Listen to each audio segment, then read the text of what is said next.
Bongkok itu sempat kita obati itu bulan September dulu karena dia gajah liar yang dalam kondisi sakit.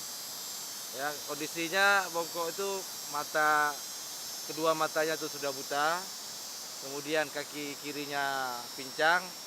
Ya itu mungkin akibat mungkin ada konflik dengan manusia dulunya, kemudian ada serangan-serangan dari gajah liar lain.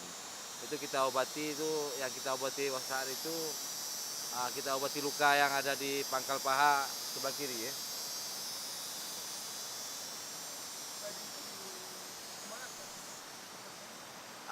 Itu mungkin masih dalam penyelidikan polisi ya, kondisi Gading kita nggak tahu kemana. Yang pasti kita tahu begitu gajah itu kita temukan sudah tidak ada bergadingnya lagi, keduanya sudah tidak ada lagi.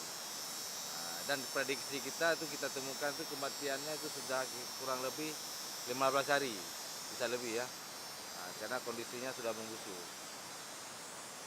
Jadi hari ini kita membakar Ya, ya karena bangkai itu kan mengeluarkan bau, jadi kita bakar itu supaya tidak mengeluarkan bau dan mengganggu masyarakat juga.